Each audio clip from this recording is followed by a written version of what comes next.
Pessoal, após a rejeição de Jorge Messias para entrar no STF, o impeachment do ministro do STF volta à pauta no Senado Federal. E já temos o nome do primeiro alvo que pode perder o cargo ainda esse ano de 2026. As conexões foram realizadas, as provas estão na mesa e agora tudo mostra que esse assunto vai ter andamento já nas próximas semanas. Nesse boletim aqui de hoje, eu vou trazer para vocês uma revelação de como o ministro do STF, Alexandre de Moraes, está manipulando a delação de Daniel Vorcaro e acreditamos que com essas novas revelações, o ministro do STF vai ficar de vez sem saída. Agora eu quero saber a sua opinião. Você acha que finalmente a verdade vai aparecer? Ou tudo isso vai acabar sendo abafado mais uma vez? Comenta aqui embaixo porque eu quero ler cada opinião de vocês. Também já comenta quem vocês acham que deve ser o candidato de direita para essas eleições 2026. E já aproveita para se inscrever aqui no canal, ativar o sino de notificação agora mesmo, porque do jeito que as coisas estão acontecendo, talvez você nunca mais encontre esse canal novamente. Então já garanta a sua inscrição antes que seja tarde, deixa o like. Eu sou Ana Paula, sou de São Paulo capital e você está no canal Brasil Raiz. Aqui, gente, a verdade vem sem filtro, tá? Não temos político de estimação, não. E outra notícia bombástica para trazer para vocês aqui no vídeo de hoje é sobre o fiasco da visita de Lula aos Estados Unidos. E a imprensa internacional não perdoou. Enquanto isso, a Janja foi completamente desmascarada, mostrando as contradições da esquerda. Um post em sua própria rede social começou a viralizar entre parlamentares e membros da oposição e eu vou mostrar aqui para vocês. E hoje nós vamos mostrar tudo isso e muito mais, então fica comigo até o finalzinho desse vídeo. E olha só, né, além disso tudo, o clima em Brasília nunca esteve tão tenso. Aliados estão se afastando, figuras importantes estão sendo pressionadas e informações sigilosas começaram a surgir em uma velocidade assustadora. Lá nos bastidores, os parlamentares já falam em uma crise institucional, enquanto setores do governo tentam desesperadamente conter o estrago causado por essas novas denúncias. E a pergunta que todo mundo está fazendo é: quem será o próximo a cair? Porque se você ainda não percebeu, está caindo um por um. E eu vou mostrando aqui para vocês em vídeo. Então eu já vou compartilhar a tela. Já vou começar aqui mostrando para vocês a primeira situação, que é um amigo do Moraes, presta atenção, um amigo do Moraes no TSE se encontrou e ouviu a delação de Vorcaro, admitindo o quê? Que conversaram sobre a delação, sendo que Moraes tem uma esposa que trabalhou para o Master, ganhou um incrível contrato de 129 milhões de reais, né? E isso tudo vem sendo considerado muito estranho. Olha só essa matéria que o Estadão trouxe e eu quero saber a sua opinião a respeito desse tema, tá? Vou compartilhar a tela toda. Apresentou à Vamos Polícia ouvir. Federal a proposta de delação do seu cliente.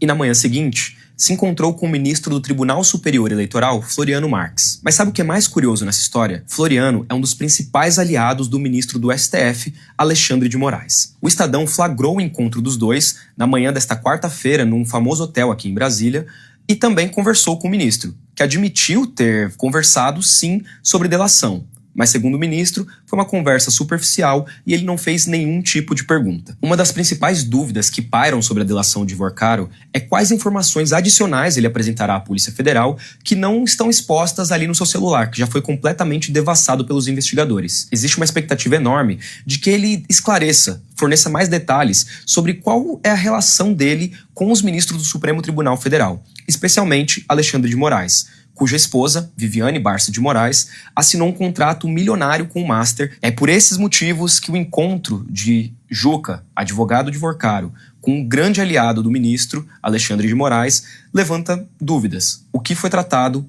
e qual que é o teor dessa conversa? Para entender por completo essa história, Pessoal, então a gente segue aí observando, né, o desenrolar desse caso Master e a gente vê que o Alexandre de Moraes parece muito preocupado com a delação do Vorcaro. Por que será, né? O que vocês estão achando disso tudo? Comenta aqui para mim. Enquanto você comenta, eu vou trazer uma outra situação que é sobre o impeachment de um ministro do STF. E sabe quem é esse ministro? Eu vou compartilhar em tela aqui para vocês também. Quem trouxe a informação foi o Cleitinho Azevedo, tá? Vamos ouvir aqui um pouquinho o trecho do que ele fala a respeito do impeachment, ele disse urgente, chegou a hora do impeachment do ministro Dias Toffoli. Vamos prestar STF, atenção. que foi barrado pelo Senado. Mas agora a gente tem que impeachment ministros do STF. E se você concorda comigo, compartilha esse vídeo para todo o Brasil. E o primeiro que tem que ser impeachmentado é o Dias Toffoli. Acompanha comigo. 15 de dezembro, a JIF e JBS dos irmãos Batista transferiram 8 milhões para um escritório de advocacia em Goiânia, que faturava apenas 9 mil por mês. 18 de dezembro, a JIF transferiu mais 3 milhões e meio para o mesmo escritório. No mesmo dia, esse escritório repassou 3 milhões e meio para o advogado e empresário Paulo Humberto Barbosa. 20 de dezembro, poucos dias após essa transferência, o ministro do STF, o Dias Toffoli, tomou uma decisão monocrática para suspender uma multa bilionária de 10 milhões contra a JIF. E lembrando que quem era advogado dessa empresa era a esposa do Dias Toffoli. Aí tem mais. 21 de fevereiro, Paulo Humberto Barbosa comprou a participação do ministro Dias Toffoli no resort Taiaiá. É só uma coincidência. Então, resumindo, gente, vem comigo. O dinheiro sai da JIF, passa por um escritório pequeno, vai passar para as mãos de um empresário. Esse empresário compra a empresa de um ministro do STF. Esse mesmo ministro anula uma multa bilionária da empresa que originou o dinheiro e não se declara impedido, mesmo com a sua esposa advogando para a parte beneficiada. Vocês concordam com isso? Isso aqui não tem que ser investigado? Esse ministro Dias Toffoli já passou da hora de ser impeachment. E vocês não vão me calar. Então peço que o povo brasileiro me apoie. Compartilhe esse vídeo para todo o Brasil, que agora é impeachment do Dias Toffoli. Gente, e aí eu falo, contra fatos não há argumento. Os fatos estão aí, não tem nem o que acrescentar, eu acho, de informação aqui, com base nessas provas, nessa denúncia que o Cleitinho trouxe. Eu quero saber a sua opinião, então parece que ali dentro do STF tem uma contaminação muito grande de corrupção. Caso isso daqui tudo seja de fato verdade. E as investigações precisam acontecer para mostrar, é verdade ou não é? É verdade ou é fake news? O que vocês acham? Conta aí para mim. Ou, por ser ministro, o ministro nunca deve ser investigado porque vocês confiam 100% no caráter deles. Gente, enquanto isso, a gente vê o quê? O Lula completamente ignorado pelos jornais internacionais no encontro com o Trump. Outro assunto que chamou a atenção e que eu mostro aqui em tela para vocês também, o jornal Metrópolis foi quem trouxe a matéria e mostra o Lula cada vez mais isolado. Até aconteceu, mas ela foi em menor escala do que outros assuntos do dia, como, por exemplo, a reunião com o Marco Rubio, secretário de Estado, com o Papa Leão XIV. Até mandei para a produção umas imagens das capas dos jornais aqui hoje, e não teve espaço mesmo para o encontro entre Trump e Lula. E até uma coisa que eu queria destacar é que realmente assim a repercussão aqui foi mais pelo fato de que a imprensa foi proibida de acompanhar do que outra coisa. No site do The New York Times tem uma matéria sobre o encontro, e a matéria diz exatamente isso, que Trump não explicou porque os repórteres não foram permitidos no Salão Oval, apesar de Lula ter ficado 3 horas na Casa Branca. Então, a maior repercussão sobre essa reunião aqui nos Estados Unidos acabou sendo mais o fato de que a imprensa não pôde acompanhar do que a reunião em si, porque nada concreto foi anunciado. A matéria do The New York Times, inclusive, destaca isso. Mas no Brasil, a gente viu uma grande repercussão, capa de todos os jornais hoje, e o presidente Lula voltando, aparentemente, sem grandes danos ali. Ele parece ter voltado com um discurso mais fortalecido, e agora é ver o que isso vai virar na prática, né? Pessoal, então chamou bastante atenção aí esse encontro misterioso, e aí a Janja acabou sendo desmascarada. Por quê? Ela falou orgulho sem tamanho, diz a Janja após o encontro aqui do Lula e Trump, e a esquerda vive xingando o Trump e os Estados Unidos, mas agora, depois desse encontro, diz que é um orgulho sem tamanho. Não tô entendendo. Gerou uma repercussão aí. Vamos ver aqui a questão da Janja.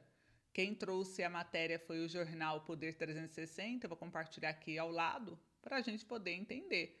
Né? Orgulho sem tamanho de Janja após o encontro de Lula e Trump. Primeira-dama afirma que o marido é um estadista imenso. Gente, então a primeira-dama Janja Lula da Silva usou seu perfil no Instagram para comentar o encontro do presidente Luiz Inácio Lula da Silva com Donald Trump na Casa Branca na quarta-feira, 7 de maio. Ela disse estar se sentindo orgulho sem tamanho E ela diz: me emociona muito acompanhar o seu trabalho incansável pelo avanço do Brasil e a defesa da nossa soberania, escreveu a Janja na publicação. Seus passos vêm de longe, carrega a força de um povo de luta e seguirão trilhando um caminho lindo, sempre com fé na vida, no diálogo, na igualdade e na paz. Você é um estadista imenso, escreveu a primeira-dama. E o Lula e o presidente dos Estados Unidos se reuniram por cerca de 3 horas, nenhum acordo formal foi assinado, mas o petista disse ter saído muito otimista da reunião. O governo brasileiro tinha 3 objetivos principais, segundo a matéria: reduzir o risco de novas tarifas norte-americanas sobre produtos brasileiros, ampliar a cooperação bilateral no combate ao crime organizado e avançar nas negociações sobre minerais críticos. Em nenhum dos temas houve conclusão formal, mas foram criados grupos de trabalho para a continuidade das negociações. Então tá aí, gente. Agora comenta a sua opinião. Esse foi o nosso boletim de hoje. Em breve eu volto com mais informação. Não esquece de se inscrever no canal, deixa o seu joinha, compartilha. Um beijo e até em breve.